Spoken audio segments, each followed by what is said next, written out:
Collègues, nous commençons notre interview avec le ministre russe des Affaires étrangères Sergei Lavrov, aux représentants des médias russes et étrangers. Je voudrais souligner que nous sommes en direct et que le direct est diffusé via plusieurs chaînes. Laissez-moi vous donner une chance de poser les questions. Maintenant, je donne la parole à Elia Petrenko de Russia Today. Monsieur Lavrov, bonjour. Vous m'entendez? Oui, je vous entends. Merci. Je voudrais vous poser les questions suivantes. Étant donné les récents événements, on voit qu'il y a des changements, des développements. Il y a une pression des sanctions sans précédent sur la Fédération de Russie. Est-ce que la position de la Russie a changé? Pourriez-vous le formuler? Et à votre avis, en principe, est-ce que le monde entend la Russie? Et comment voyez-vous à présent les négociations qui se poursuivent en Biélorussie? À quoi faut-il s'attendre de la prochaine tour des négociations? Alors, vous approchez de façon très particulière. Tout cela est très complexe. Vous avez abordé beaucoup de thèmes en même temps. Je suis convaincu que la Russie est écoutée par le monde. Dans quelle mesure, ça, je ne sais pas. Je pense qu'ils comprennent de quoi il s'agit, mais beaucoup de pays sont obligés de suivre le diktat qui leur est imposé. Et évidemment, c'est terrible quand des gens meurent, que ce soit des soldats ou, c'est encore pire, des civils, des hommes, des enfants, comme cela a été pendant 8 ans dans le Donbass, et comme c'est le cours aujourd'hui pendant notre opération spéciale qui a pour but justement de mettre fin à cette situation sur le territoire ukrainien. Évidemment, une solution sera trouvée, je n'ai aucun doute. Les positions qui sont exposées, ce sont nos minimums, nos lignes limites qui sont exposées pendant les négociations qui doivent se tenir aujourd'hui. Une nouvelle fois, l'équipe ukrainienne a trouvé des prétextes pour déplacer une nouvelle fois les négociations. Je pense qu'ils ont reçu des ordres de Washington. Cela ne fait absolument aucun doute pour moi. Ils ne sont absolument pas indépendants. Mais en tout cas, il va y avoir ces discussions. Je ne vais pas entrer dans les détails qui font l'objet de ces négociations. Ils ont déjà été exposés. Mais nous ne pouvons plus permettre que sur le territoire de l'Ukraine, il y ait une menace d'offensive directe contre la Russie, telle que ça a été stipulé dans les documents doctrinaires de Kiev, et ce qui correspond aux velléités de l'Ukraine d'entrer dans l'OTAN et la réticence de l'OTAN à prendre les mesures nécessaires pour défendre la sécurité et non pas aux dépens de celle des autres. Bon, moi, ce que je voudrais dire ici, c'est un peu autre chose.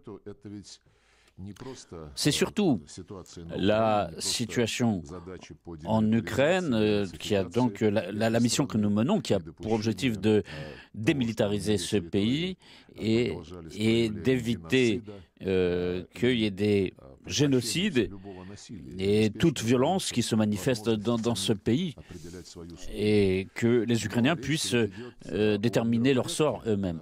Il s'agit aussi de l'ordre mondial, et ce n'est pas un hasard si les pays occidentaux évitent toute réaction à nos demandes, à nos propositions qui sont très claires, qui reposent sur des documents juridiques en matière d'architecture de la sécurité en Europe. Ça, c'est le principe de base qui a été approuvé en plus haut lieu par l'OSCE, par l'OTAN.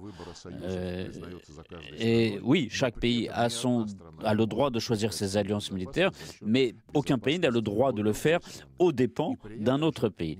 Et dans cet objectif, aucune organisation n'a le droit de prétendre avoir un rôle moteur dans l'Alliance Atlantique. Or, c'est ce que fait aujourd'hui l'OTAN sur le flanc ouest de la Russie.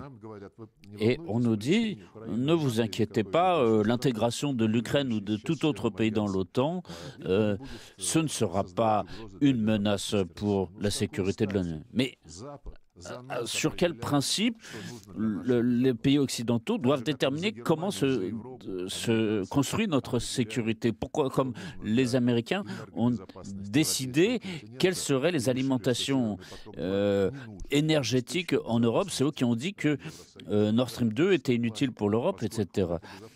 Alors que et en disant que la sécurité des approvisionnements énergétiques d'Europe serait assurée par le gaz liquéfié américain.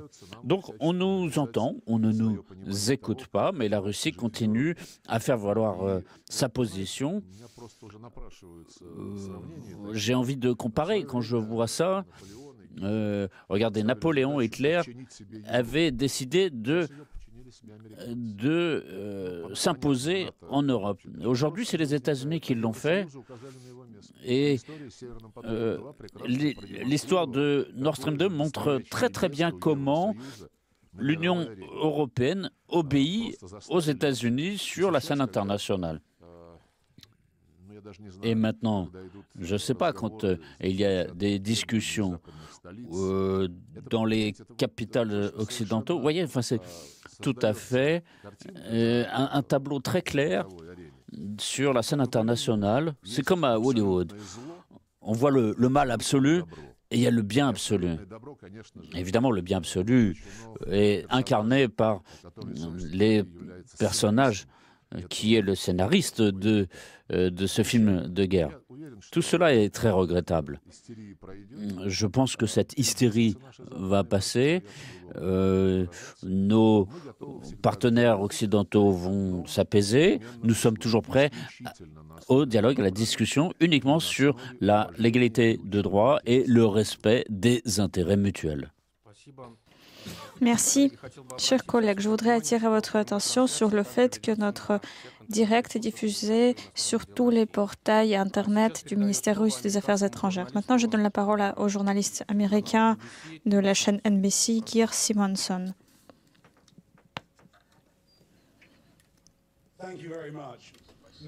Merci beaucoup, Monsieur le ministre. Beaucoup parlent de Poutine comme d'un homme politique isolé qui, aujourd'hui, réagit d'une manière très émotionnelle aujourd'hui. Quand l'avez-vous consulté pour la dernière fois? D'abord, décrire ce que fait et comment le fait le président Poutine, vous le faites sur la base de ce qu'écrit la propagande occidentale. Le président Poutine, ces dernières semaines, a à pleuvoir fois exposé notre position en détail.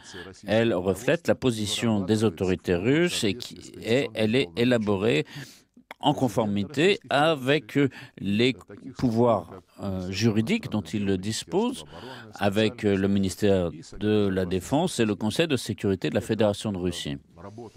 Ce travail se fait de façon quotidienne, en continu, et chaque semaine ont lieu des réunions des membres permanents du Conseil de sécurité de la Fédération de Russie. Ces décisions sont prises sur cette base. Merci. Nous avons avec nous New York, NBC. Attendez, s'il vous plaît. Vas-y, finissez.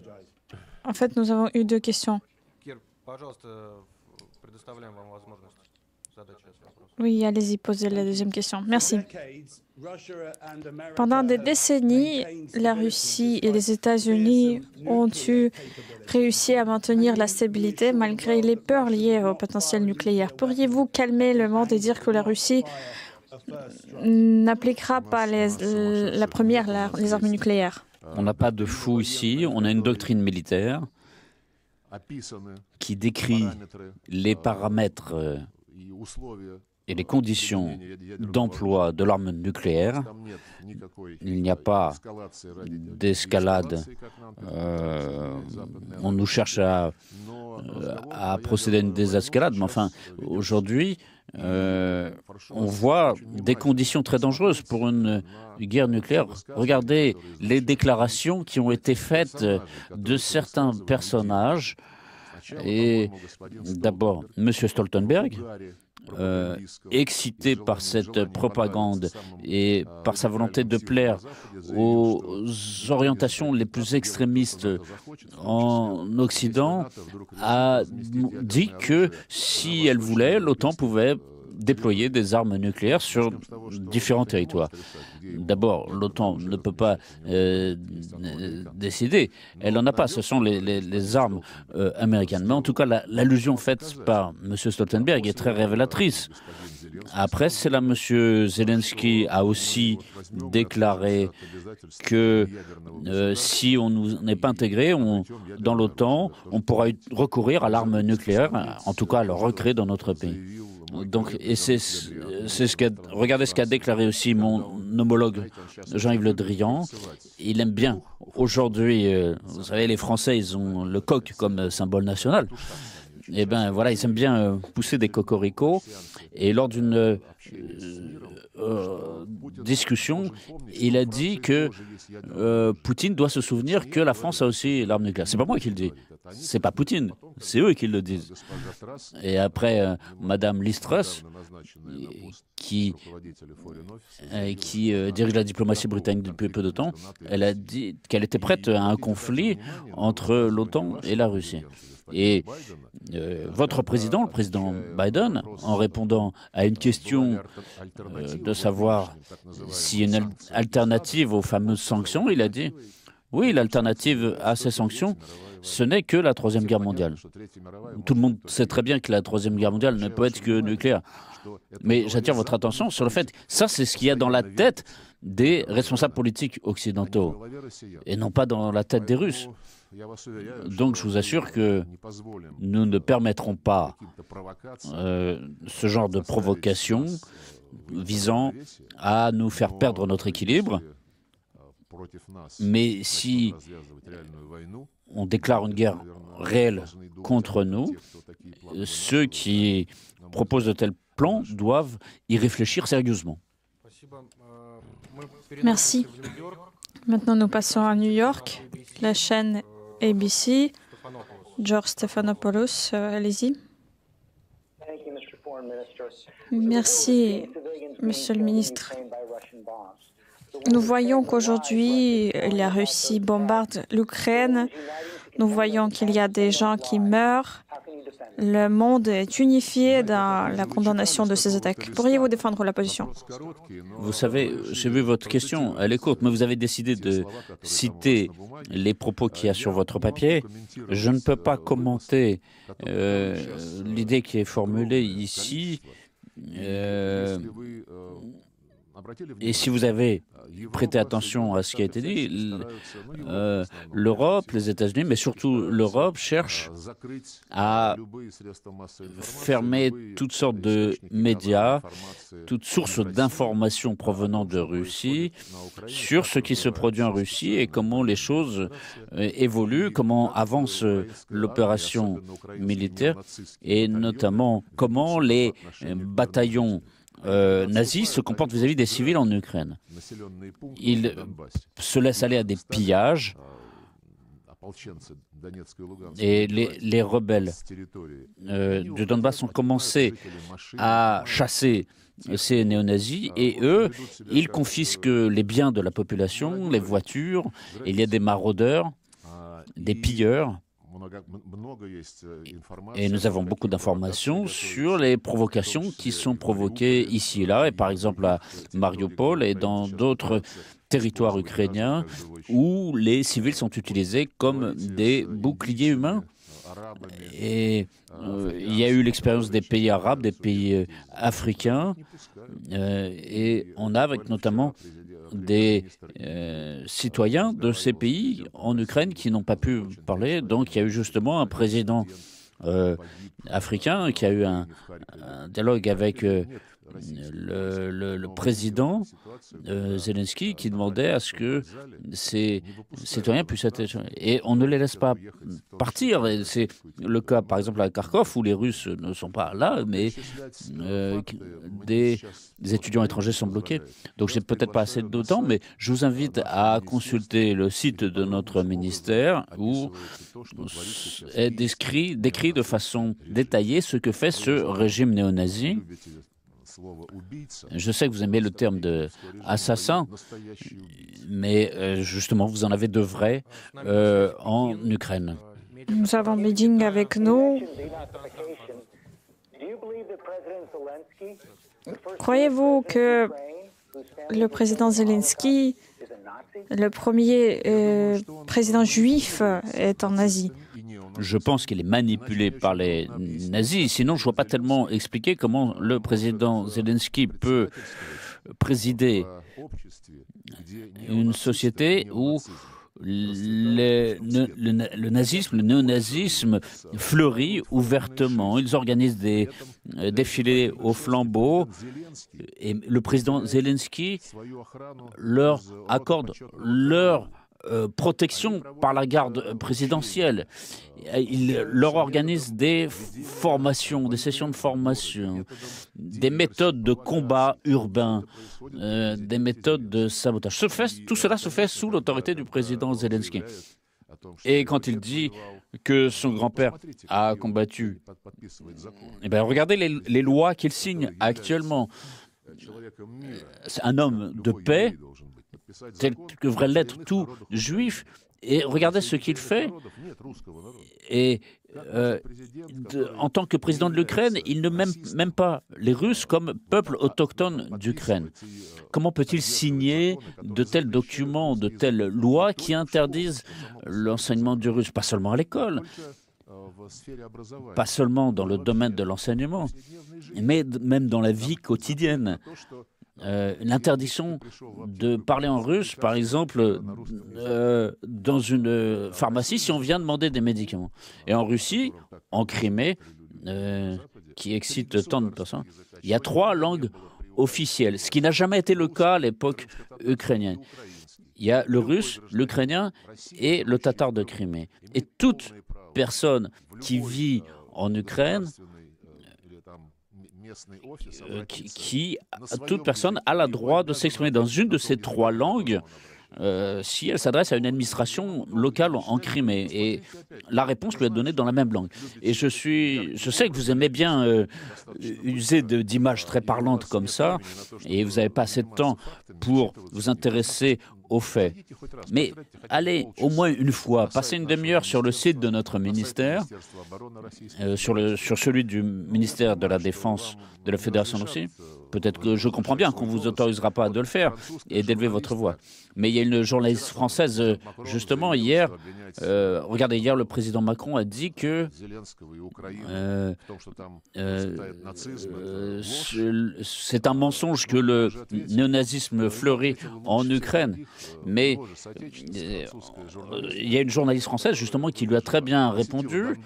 Et elle s'est rendue dans le Donbass, elle a exposé ce qu'elle a vu, les bombardements des écoles, les crimes, le meurtre de 2 femmes qui travaillaient dans ces écoles.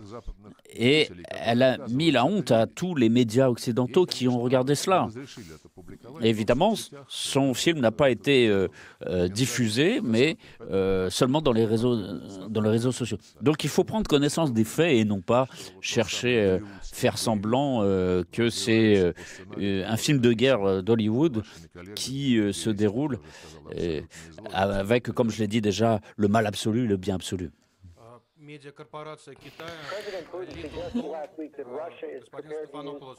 Monsieur Stephanopoulos,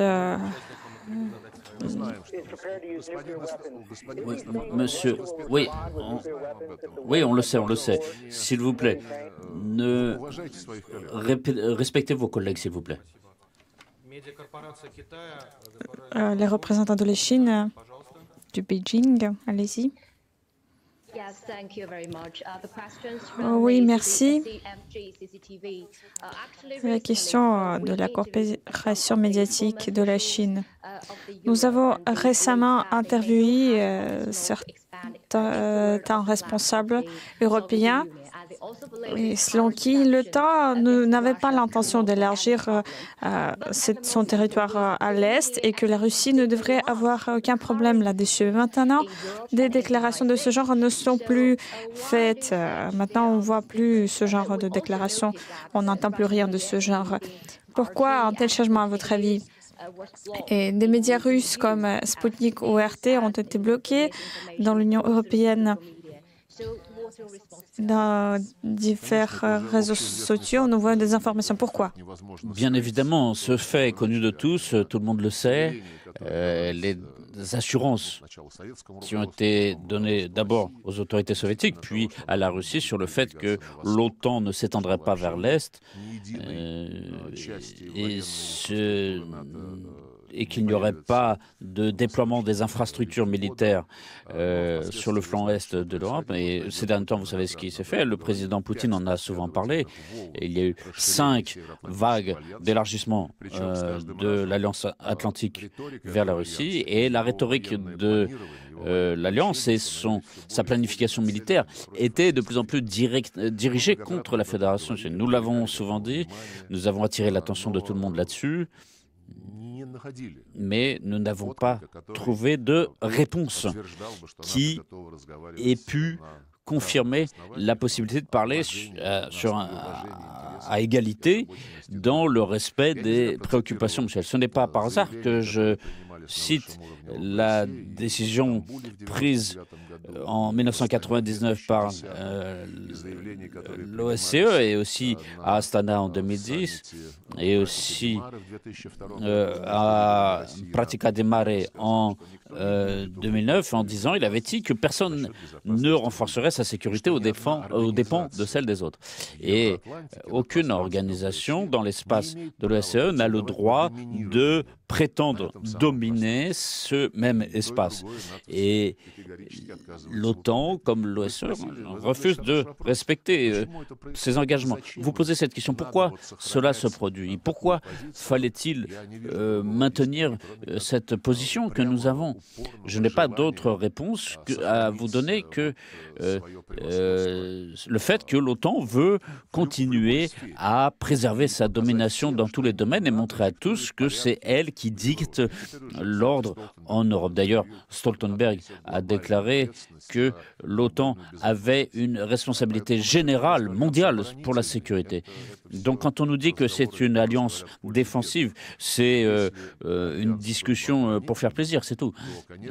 S'il s'agit effectivement de défense, mais d'accord, personne n'a jamais attaqué l'alliance, donc qu'elle se défende, oui, d'accord. À la chute du Berlin, fallait peut-être se défendre. Et donc à ce moment-là, ils ont commencé à s'étendre vers l'Est. Et à chaque fois, de façon unilatérale, cette ligne de défense, comme a été dit, est arrivée jusqu'aux frontières de la Fédération russe. Ça a été expliqué à plusieurs reprises. Le président Poutine l'a expliqué dans ses déclarations publiques. Dans ces longues discussions avec ses partenaires occidentaux. Il l'a exposé de façon très claire. Et quand on parle dans les discussions bilatérales, par exemple, il semble montrer de la compréhension. Et dès qu'ils se retrouvent ensemble, quelque chose se passe. Et il se passe probablement le fait que les États-Unis imposent leur volonté et décident de tout. Et donnent des ordres, des dispositions. C'est regrettable. Nous sommes toujours ouverts au dialogue. Et je pense que ce dialogue, il va bien commencer à un moment ou à un autre. Mais ce que l'OTAN a tenté de faire avec l'Ukraine, nous le savons très très bien. On sait comment s'est passé le coup d'État en 2014, et qui n'était provoqué par rien, puisqu'il s'est produit 24 heures après qu'un accord avait été conclu entre le président et l'opposition sur l'organisation d'organisations anticipées que le président aurait aisément remporté. Sans ce coup d'État, il y aurait eu cet accord qui aurait été respecté, il n'y aurait pas eu d'insurrection en Crimée. Alors tous ces contes, il faut arrêter de les raconter. Dans la situation actuelle, nous ne pouvons pas laisser une menace présente en Ukraine parce qu'on sait que l'Ukraine était transformée en anti-Russie. Elle devait servir de terrain de manœuvre pour être orientée contre la Russie. Rappelez-vous, Brzezinski le disait que la Russie et l'Ukraine, ce sont des superpuissances, et l'Ukraine sans la Russie, ce n'est qu'une puissance, c'est qu'un pays régional. Il faut utiliser l'Ukraine pour détruire les intérêts russes, l'influence russe et la culture russe.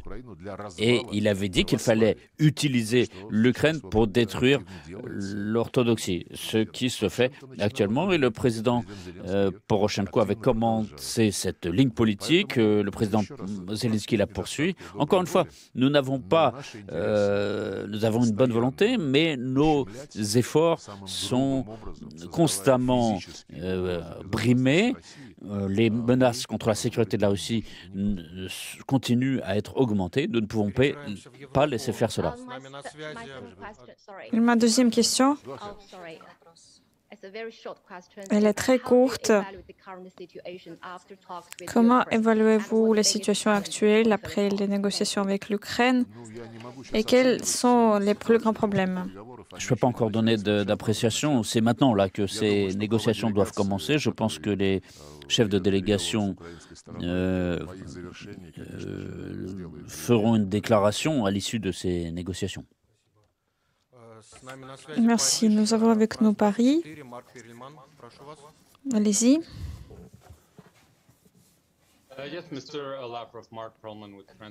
Oui, Marc Perelman, France 24. La Russie est isolée sur l'arène diplomatique. Seulement 4 pays ont voté contre la résolution en conformité avec laquelle la Russie devrait mettre fin à une opération militaire. Ce vote a eu lieu dans l'Assemblée générale de l'ONU. Vous savez, c'est à vous de décider. Je ne peux pas juger sur les attitudes de mon pays. Je suis convaincu que nous agissons de façon correcte. Encore une fois, je tiens à le dire. C'est très très mal de voir que des gens meurent. Je ne pense pas au fiasco diplomatique, je pense au talent diplomatique des pays occidentaux. Des gens meurent par milliers. À peu près 14 000 personnes sont mortes en 8 ans de guerre dans le Donbass. Personne, ni de votre chaîne, ni des autres médias occidentaux, n'a même eu l'idée d'aller dans le Donbass et voir comment vivent les gens que le régime de Kiev a déclarés terroristes alors qu'ils n'ont jamais agressé personne, et regardez comment ces gens sont bombardés tous les jours, comment les civils sont tués, comment les écoles, les jardins d'enfants sont détruits, comment des attentats sont commis dans ces pays. Vous comprenez, si les critères de votre activité professionnelle, parmi ces critères, vous choisissez que l'Occident a dit telle chose, donc c'est vrai, et que pour vous, depuis 8 ans, que vous vous taisez, pas seulement vous, mais aussi les responsables politiques occidentaux, que vous torpillez les accords de Minsk, parce que non seulement le régime de Kiev ne les respectait pas, mais en plus faisait tout pour les saboter, avec 8 ans de silence, vous considérez que c'est un triomphe diplomatique, c'est votre droit. Vous représentez des médias libres, si je comprends bien. Mais si vous considérez que quand la Russie prend la défense de ses intérêts et que l'OTAN éprouve de la cohésion en ce moment, oui. En fait, la menace après la disparition du pacte de Varsovie a disparu, et après l'Afghanistan a l'OTAN a quitté le pays et il n'y a plus de menace, de raison aujourd'hui pour tenir les alliés en laisse. Le président Macron parle d'autonomie. Personne n'a jamais eu d'autonomie stratégique. Les États-Unis l'ont montré. Et justement, c'est peut-être le triomphe diplomatique des États-Unis. Mais je ne vais pas dire qui va subir le fiasco diplomatique en Europe. Ce n'est pas moi qui vais le dire. L'arithmétique que vous avez évoluée est intéressante. Nous la connaissons très très bien. Nous connaissons très bien les méthodes avec lesquelles nos collègues occidentaux utilisent de tels résultats. C'est du chantage pur et simple.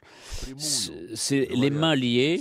On dit ouvertement dans tous les pays que tous les pays doivent voter comme on vous le dira.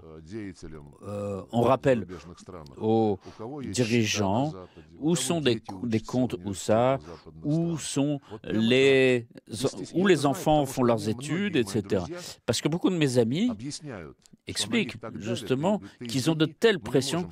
Ils disent « Excuse-moi, je ne peux pas voter autrement que contre la Russie parce que c'est ma vie personnelle, c'est ma famille qui est menacée, etc. » Oui, ces méthodes sont utilisées et servent au triomphe diplomatique. Je vous félicite.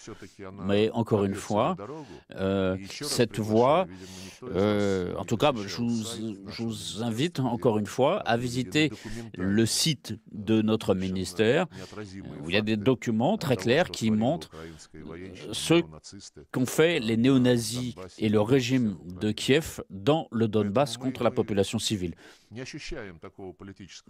Donc nous ne nous sentons pas du tout isolés politiquement. Merci. Excusez-moi.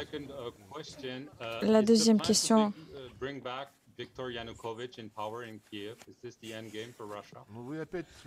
Mais encore une fois, vous posez une question qui montre que vous êtes venu à votre intervention sans avoir écouté ce qu'a dit le président Poutine. La question de savoir comment doit vivre l'Ukraine ensemble et qui choisir pour diriger ce pays, c'est le peuple ukrainien lui-même, c'est-à-dire tous les peuples vivant en Ukraine, dans ce pays multinational. C'est à eux de décider. Merci. La chaîne ITM britannique, Katie Newman. Monsieur Lavrov, je voudrais vous poser une question concernant la dame qui a été fusillée par des Russes dans l'école maternelle à Kiev. Vous savez que vous avez une fille, vous. Regardez-moi dans les yeux et dites, est-ce que vous dormez calmement la nuit en sachant que les bombes russes les balles tuent des enfants? Je ne peux rien dire de plus que ce que j'ai déjà dit. Toute vie humaine est précieuse. Tout combat entraîne malheureusement des victimes, pas seulement parmi les militaires, mais aussi les civils. Nos militaires qui participent à cette opération spéciale ont un ordre très strict. N'utiliser que des armes de précision pour détruire les infrastructures militaires et même les casernes où simplement il y a des militaires ne font pas l'objet de frappes. Je peux qu'exprimer ma compassion pour toutes les personnes qui ont perdu des proches. Vous dites que les armes de haute précision sont utilisées, mais des centaines de citoyens ont péri déjà. Et maintenant, la Cour pénale internationale commence une enquête. Est-ce que vous préparez votre stratégie de défense dans la Cour? Mais je comprends votre souhait de poser des questions. Vous avez certainement un auditoire qui écoute. Vous allez exciter émotionnellement votre auditoire. Oui, c'est votre travail, je comprends. C'est pas seulement un travail de média qu'un instrument pour instiller une vérité dans la tête des gens, conformément à la volonté de vos dirigeants. Encore une fois, je tiens à vous dire, je ne justifie aucune action qui mène à la mort de civils. Mais ce n'est pas nous qui avons inventé la conception de dommages collatéraux. Nous avons vu les aventures en Irak et dans d'autres pays, en Amérique latine, en Libye. Est-ce que vous avez la même émotion? Est-ce que vous avez couvert ces événements tels qu'elle était en Irak, en Libye, avec des centaines de milliers de civils qui sont morts? Je n'ai aucun souvenir de cela. Donc je vois que votre question est purement rhétorique. Oui, tout à fait, Monsieur Lavrov. Mais vous avez commencé cette guerre et le sang est sur vos mains. Vous comprenez? Je ne jouerai pas à ce jeu. Vous intervenez ici comme sur un talk show. Si vous voulez connaître ma position, je l'ai éclairé souvent, je l'ai exposé, notamment sur les questions humanitaires.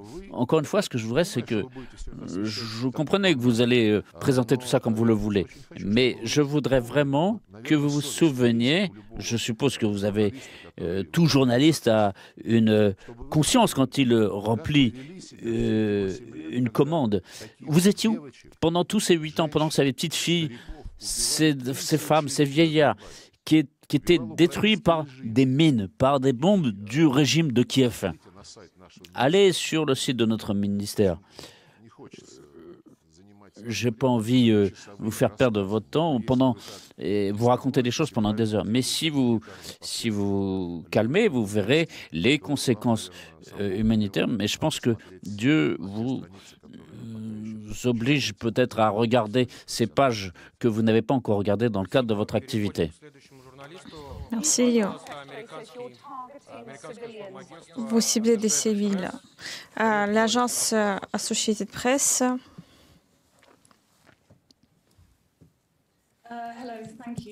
Bonjour, merci Monsieur le Ministre. La Russie a perdu officiellement 100 militaires en l'espace d'une semaine des opérations militaires. Nous voyons que selon les estimations, les pertes sont encore plus grandes. C'est une campagne qui coûte la plus cher dans l'histoire russe, à la Russie, bien plus que la campagne en Tchétchénie. La Russie, qu'est-ce qui ne va pas dans cette stratégie?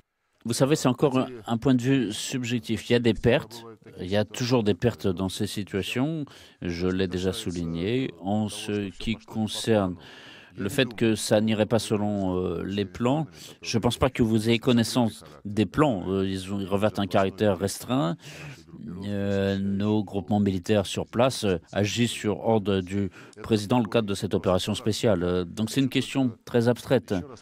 Encore une fois, je voudrais souligner qu'il ne faut pas considérer cette question sans prendre en compte tous les autres éléments, tout ce qui s'est passé pendant 8 ans vis-à-vis de la Russie et notamment sur les relations entre les États-Unis et l'Europe. Le président Poutine a dit plusieurs fois que la menace venait directement à nos frontières.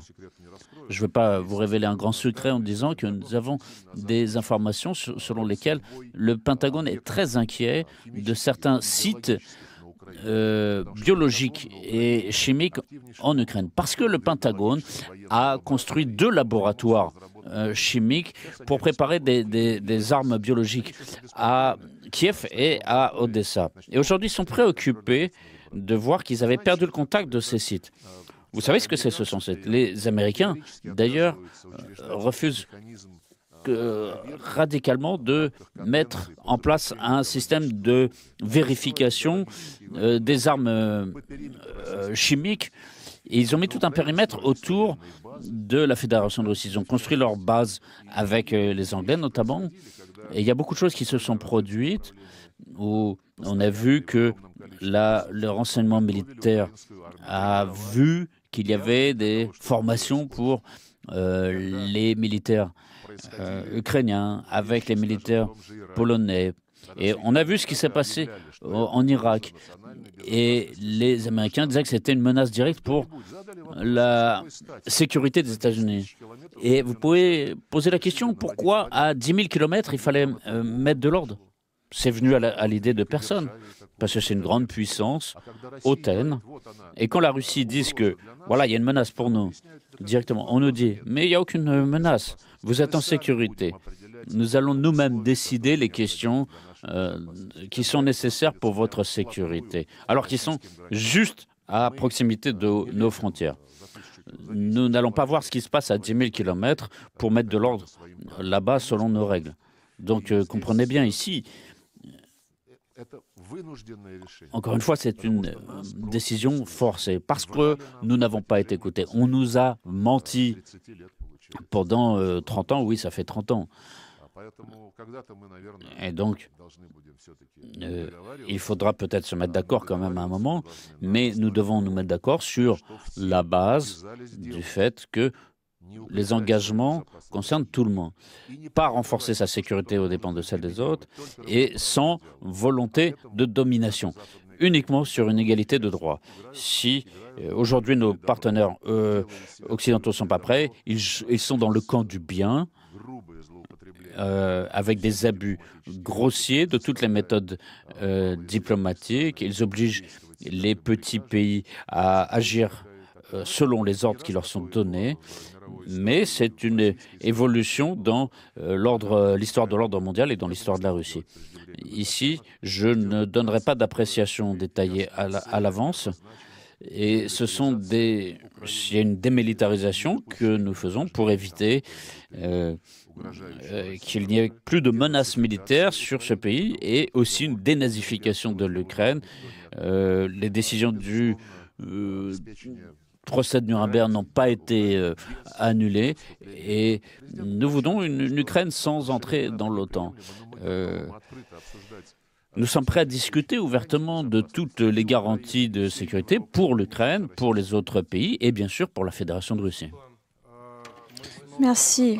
On retourne à Paris maintenant à la chaîne TF1 Darius Rojban. Allez-y.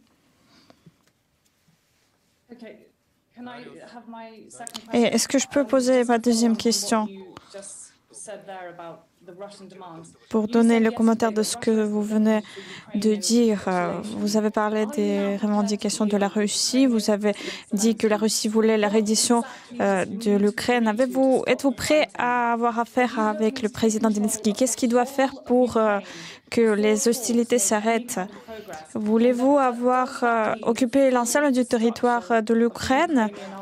Cela veut-il la destruction totale de l'armée ukrainienne? Non, ça ne concerne pas ce que vous dites aussi de façon émotionnelle. Je rappelle encore, chaque fois qu'on le dit, je l'explique et on me repose des questions à chaque fois.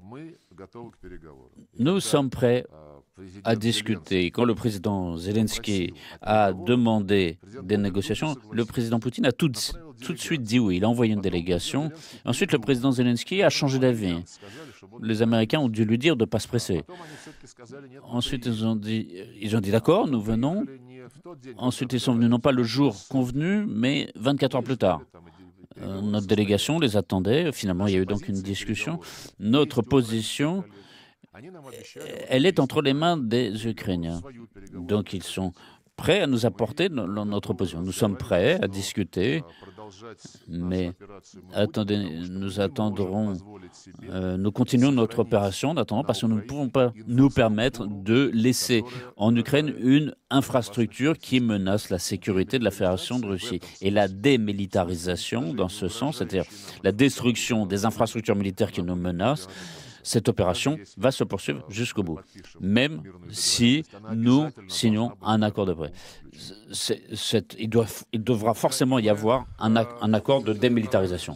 Maintenant, ça donne la parole à Darius. Vous êtes avec nous, TF1? Monsieur le ministre, merci. Oui. Emmanuel Macron and Vladimir Putin are frequently in touch. Do you think President Macron... Les présidents Macron et le président Poutine sont en contact les uns avec les autres. La France a-t-elle un rôle spécial à régler dans ce conflit? Vous savez, oui, le président Macron et la France ont une tradition ancienne de rôle de médiateur. Nous nous souvenons du rôle du président Sarkozy quand il a aidé à régler la situation qui avait commencé par l'ordre criminel de Saakachvili de bombarder les soldats de la paix et l'Ossétie du Sud. Et je sais que ses prédécesseurs avaient aussi participé, par exemple, au format Normandie pour les accords justement de Minsk. Mais donc, ces accords étaient importants dans ces efforts, mais tout s'est achevé ainsi après avoir été signés, ces accords, et après leur validation par l'ONU. Ni l'Allemagne ni la France n'ont rien fait pour forcer les autorités de Kiev à respecter ces accords. Au contraire, ils ont continué à dire que l'Ukraine ne doit pas les respecter, mais c'est la Russie qui doit les signer, les respecter. Et qu'il ne doit pas y avoir de dialogue direct entre Donetsk, Lugansk et Kiev. Parce que tout cela, c'est du faux. Ce sont des décors de théâtre. Parce que derrière, c'est la Russie. Nous avons essayé de convaincre nos partenaires allemands et français en leur montrant le texte des accords de Minsk où il est dit clairement que toutes les questions de règlement doivent être validées entre Kiev d'un côté et Donetsk et Lugansk de l'autre côté. Ça n'a servi à rien. Et je l'ai déjà rappelé, j'ai rappelé ce que le président Macron manifeste une initiative. Il a plusieurs fois parlé directement par sa visite et lors de conversations téléphoniques avec le président Poutine. Là, quand nous parlons actuellement, je crois qu'il y a justement une nouvelle discussion en direct et nous serons satisfaits, évidemment, si la France peut aider à trouver un accord qui s'appuiera sur les principes validés dans le cadre de l'OSCE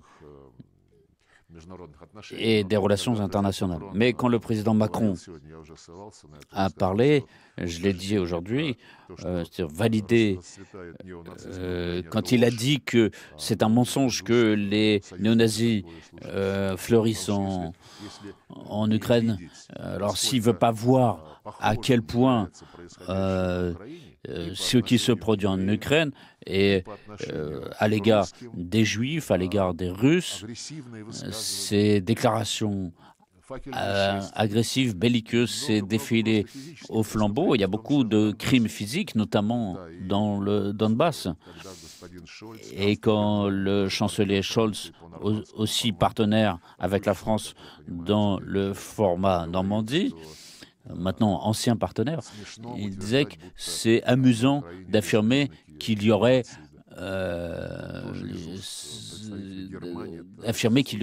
un génocide dans le Donbass. C'est pas très agréable d'entendre cela.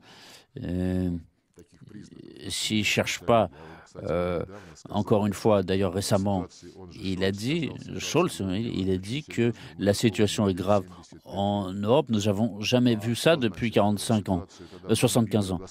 Et, excusez-moi, mais quand il y a eu les bombardements de la Serbie, ça comptait pas? Donc, nous avons, quand nous commençons notre discussion, nous sommes confrontés à deux poids, deux mesures. Il y a ce que disent les Américains avec votre aide. Et là, toute la machine est en marche. Vous pouvez tout faire. Vous pouvez condamner tout le monde dans toutes les situations, quand vous le considérez comme nécessaire. Et taire quand la situation est gênante pour vous, parce que l'Occident est impliqué, surtout les États-Unis. Je comprends. Vous avez votre solidarité, vous êtes alliés. Mais ça ne simplifie pas les relations internationales. C'est plutôt de la dictature. Et c'est ça ce que vous essayez d'établir en Fédération de Russie. Aucune démocratie, aucune fraternité, aucune égalité. Encore une fois, je tiens à dire que les efforts de M. Macron sont salués et le président Poutine lui a plusieurs fois expliqué quelle était notre vision sur un dénouement à cette situation. Et si le président Macron peut aider M. Zelensky à comprendre qu'il ne faut pas se précipiter dans l'Union européenne et dans l'OTAN, ce sera bien. Et ensuite, accepter les discussions. Ma deuxième question, Monsieur le ministre. L'Union européenne envoie des armements en Ukraine. Croyez-vous que c'est un acte hostile, un acte de guerre? Voyez-vous un risque du début d'une guerre nucléaire? J'ai déjà parlé de la guerre nucléaire. Ce n'est pas nous qui avons commencé. C'est votre ministre des Affaires étrangères, M. Le Drian, qui a rappelé à Poutine qu'il y avait des armes nucléaires en France. Et Zelensky en a parlé, et Stoltenberg, en disant qu'on pouvait rapprocher encore les armes nucléaires de la Fédération de Russie. Madame Liz-Truss aussi, elle était prête à une guerre entre l'OTAN et la Russie. Encore une fois, ce sont ces discussions que vous cherchez à utiliser pour nous accuser en plus de cela. Alors que, je le souligne encore une fois, le thème du nucléaire et d'une troisième guerre mondiale, d'une guerre nucléaire, ce n'est pas nous qui l'avons soulevé. C'est vous, pour rester dans une sorte de tension, peut-être pour plaire à votre auditoire et continuer vos démarches russophobes, juste au fait que chaque Russe aujourd'hui fait l'objet d'agressions, des étudiants sont chassés, des artistes sont chassés des scènes, des sportifs n'ont pas le droit de participer à des compétitions. Moi, j'ai compris ce que c'est, ça. Ça rappelle notamment l'attitude simple d'une concurrence déloyale, que ce soit dans le sport, dans l'art et dans les domaines de l'activité humaine. Ça, c'est malsain. Et encore une fois, j'espère que nos partenaires vont retrouver leurs esprits et discuter. Mais encore une fois, nous parlerons uniquement de façon concrète, pragmatique, sur la base de l'égalité de droit. Surtout qu'après ce qui s'est passé, le monde va être autrement et la Russie va rester assise sur son banc à écouter les ordres. Non, c'est pas comme ça que ça va se passer. Rappelez-vous notre histoire. Nous n'avons jamais signé d'accord sous le diktat. Merci. Russia Today, Ilya Petrenko. Votre deuxième question. Merci de nous avoir l'opportunité de poser la deuxième question. Monsieur Lavrov, l'un de mes collègues a déjà parlé des résultats du vote sur la résolution dans l'Assemblée générale. Vous êtes certainement au courant de ces résultats, tout comme vous êtes au courant par le fait comment a voté le Conseil de sécurité. Étant donné une telle attitude envers la position russe, y aura-t-il des changements, des priorités dans la politique extérieure, des vecteurs de développement? Peut-être que nous allons nous orienter vers une autre direction. Et pour être honnête, encore une question, selon l'exemple de mes collègues, jusque-là, il n'y a eu aucune garantie de sécurité de la part de l'Occident. Nous avons entendu de vous plusieurs fois à quel point c'était important. La campagne qui a été déployée en Ukraine maintenant va-t-elle donner lieu à ce que au moins certaines garanties de sécurité de l'Occident seront fournies à la Russie? Tout conflit se finit toujours par un accord. Là, ça ne dépend pas de nous. Notre position, elle est claire, elle est connue. On ne nous a pas écoutés pendant 30 ans. Nos préoccupations sont parfaitement connues de l'Occident. Le fait de les ignorer n'a pas marché et ça ne marchera pas. Seuls les naïfs pouvaient compter là-dessus. Est-ce que nous allons changer d'orientation? Vous savez, nous sommes prêts à travailler avec tout le monde dans toutes les orientations, là où, en face, il y a aussi le même état d'esprit, la volonté de travailler. Et donc, je vous assure que les pays qui interdisent à leurs entreprises de travailler en Fédération de Russie ont fait cela sous une pression énorme. Nous devons souffrir, mais il faut donner une leçon à la Russie. C'est ce qu'ils disent.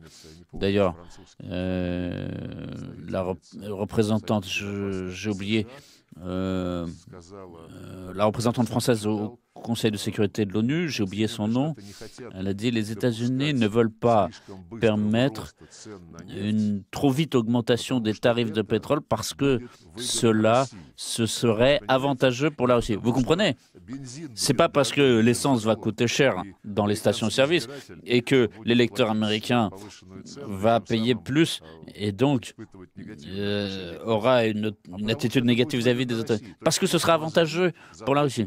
Donc voilà, les esprits sont toujours tournés vers ça, punir la Russie au maximum.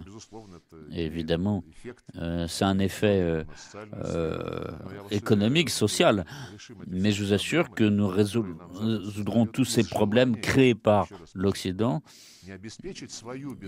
qui ne cherchent même pas à assurer leur propre sécurité. Il ne s'agit jamais de la sécurité des pays occidentaux, mais la possibilité d'utiliser l'Ukraine comme prétexte, comme instrument pour ne pas permettre à la Russie de mener sa politique. Il ne reste pas beaucoup de pays qui aujourd'hui peuvent se permettre ce luxe. Donc, vous voyez, les sanctions, c'est une sorte d'impôt sur l'indépendance. Je reviens à votre deuxième question sur les garanties de sécurité. Je pourrais vous relire parfaitement ce que le professeur Basheimer de Chicago, de l'Université de Chicago, avait dit déjà il y a 7 ans et demi, en septembre 2014, après les événements de Crimée et dans l'est de l'Ukraine. Il a écrit ce qui suit. Ce n'est pas beaucoup de texte.